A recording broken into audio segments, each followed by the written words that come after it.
यदि मैं इस देश की सेवा करते हुए मर भी जाऊं, मुझे इसका गर्व होगा। मेरे खून की हर एक बूंद इस देश की तरक्की में और इसे मजबूत और गतिशील बनाने में योगदान देगी का नारा देने वाली इंदिरा गांधी के बारे में बात करने जा रहे हैं। भारत की पहली महिला प्रधानमंत्री के रूप में पहचान रखने वाली इंदिरा गांधी का जीवन परिचय काफ़ी रोचक है। उनका इंदु से लेकर इंदिरा और फिर प्रधानमंत्री बनने तक का सफ़र न केवल प्रेरणादायी है, बल्कि भारत में महिला सशक्तिकरण के इतिहास का महत्वपूर्ण अध्याय भी है।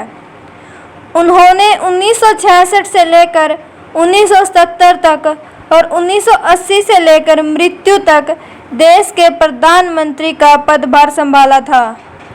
इंदिरा गांधी का जन्म देश की स्वतंत्रता में योगदान देने वाले मोतीलाल नेहरू के परिवार में हुआ था।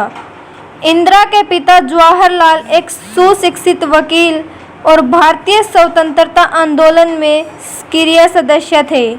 वह नेहरू जी की इकलौती संतान थी। इंदिरा अपने पिता के बाद दूसरी सर्वाधिक कार्यकाल के लिए कार्यरत रहने वाली प्रधानमंत्री थी। इंदिरा में बचपन से ही देशभक्ति भावना थी।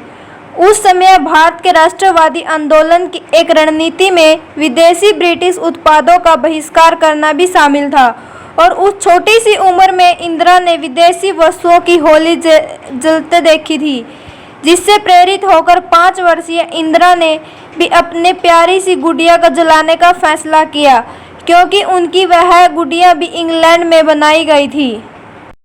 जब इंदिरा गांधी 12 वर्ष की थी तो उन्होंने कुछ बच्चों के साथ वानर सेना बनाई और उसका नेतृत्व किया। इसका नाम बंदर ब्रिगेड रखा गया था, जो कि बंदर सेना से प्रेरित था, जिसने महाकाव्य रामायण में भगवान राम की सहायता की थी। उन्होंने बच्चों के साथ मिलकर भारत की स्वतंत्रता के संघर्ष में महत्वपूर्ण भूमिका निभाई थी। बाद में इस समूह में 60,000 युवा क्रांतिकारियों को भी शामिल किया गया, जिन्होंने बहुत से आम लोगों को संबोधित किया, झंडे बनाए, संदेश दिए, प्रदर्शनों के बारे में जानकारी आम जनता तक पहुंचाई।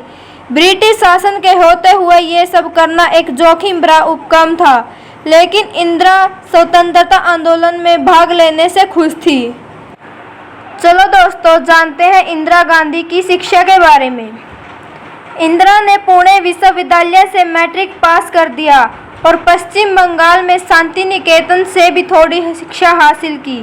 इसके बाद वह स्विट्जरलैंड और लंदन में सोमरविले कॉलेज, ऑक्सफोर्ड विश्वविद्यालय में अध्ययन करने गई। 1936 में उसकी मां कमला नेहरू तपेदिक से बीमार हो गई थी। पढ़ाई के दिनों में ही इंदिरा ने स्विट्जरलैंड में कुछ महीने अपनी बीमार मां के साथ बिताए थे। कमला की मृत्यु के समय जवाहरलाल नेहरू भारतीय जेल में थे। इंदिरा गांधी जब इंडियन नेशनल कांग्रेस की सदस्य बनी तो उनकी मुलाकात फिरोज गांधी से हुई।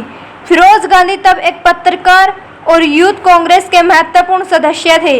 1941 में अपने पिता की असहमति के बावजूद भी इंदिरा ने फिरोज गांधी से विवाह कर लिया था।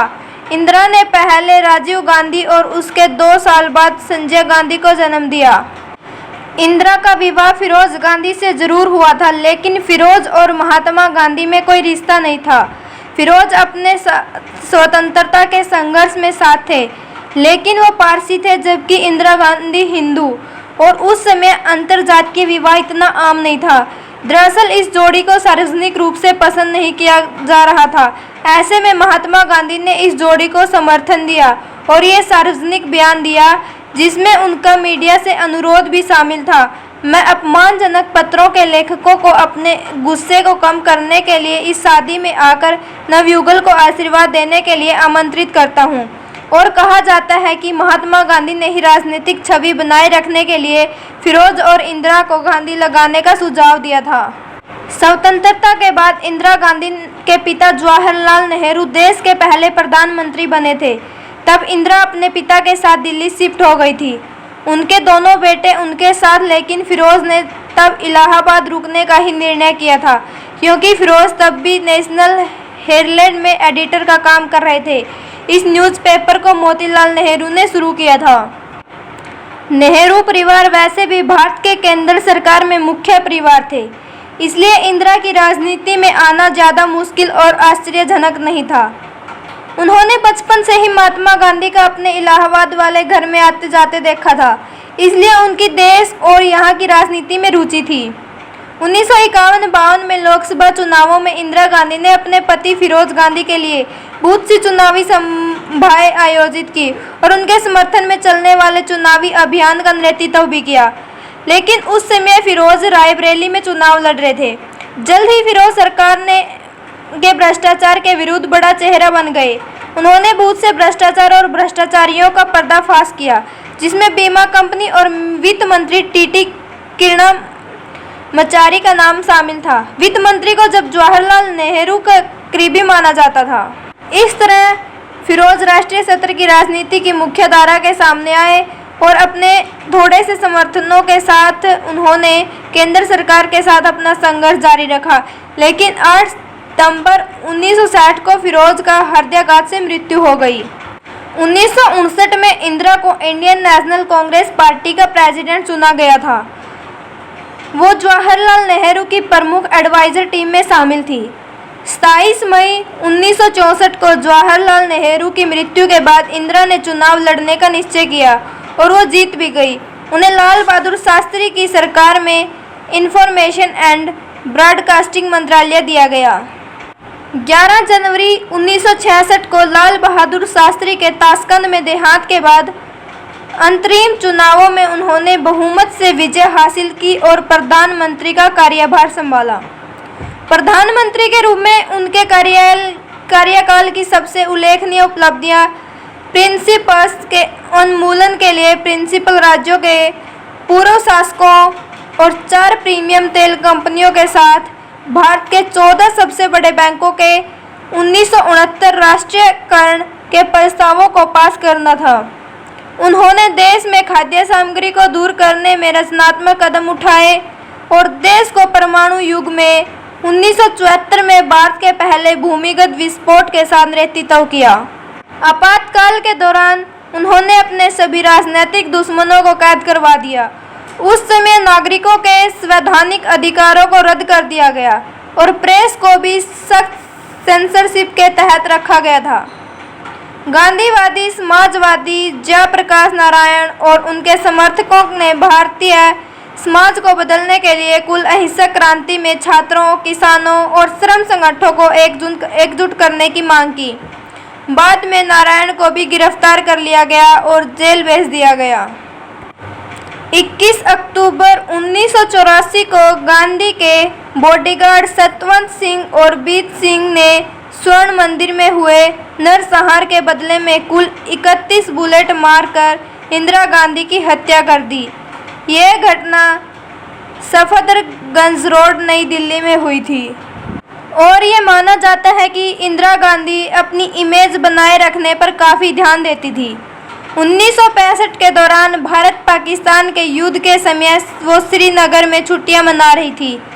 सुरक्षा अधिकारी के ये बताने पर कि पाकिस्तान उनके होटल के काफ़ी करीब आ गए हैं, वो ये जानने के बावजूद भी वो वहीं रुकी रही। गांधी ने वहां से हटने से मना कर दिया। इस बात ने राष्ट्रीय और अंतर्राष्ट्रीय मीडिया का ध्यान खींचा, जिसे विश्व पटल पर उनकी पहचान वो भारत की सशक्त महिला के रूप में बन गई। इंदिरा गांधी ने भारत को आर्थिक और औद्योगिक सक्षम राष्ट्र बनाया था। इसके अलावा उनके कार्यकाल में ही विज्ञान और रिसर्च में भी भारत ने बहुत प्रगति की थी। उस दौरान ही पहली बार एक भारतीय ने चांद पर कदम रखा था, जो कि देश के लिए काफ़ी गर्व का विषय था। इंदिरा गांधी को 1971 में भारत रत्न से सम्मानित किया गया था। इंदिरा गांधी को 1953 में यूएसए में मदर्स अवार्ड भी दिया गया। 1967 और 1968 में French institute of public opinion के पोल के अनुसार वो फ्रेंच लोगों द्वारा सबसे ज़्यादा पसंद की जाने वाली महिला राजनेता थी। इंदिरा गांधी का जीवन विश्व में भारत की पहली को एक सशक्त महिला के रूप में पहचान दिलाने वाला रहा है। हालांकि उनके व्यक्तित्व को 2 पक्षों से समझा जाता है और उनके समर्थकों के साथ ही विरोधियों की भी संख्या काफ़ी है। उनके लिए कई राजनीतिक और सामाजिक फैसले भी अक्सर चर्चा का विषय बनते रहे हैं। लेकिन इस बात से इनकार नहीं किया जा सकता कि इंदिरा गांधी के कार्यकाल में भारत ने विकास के कई आयात स्थापित किए थे और उन्होंने विश्व पटल पर भारत की छवि को बदलकर रख दिया था। धन्यवाद।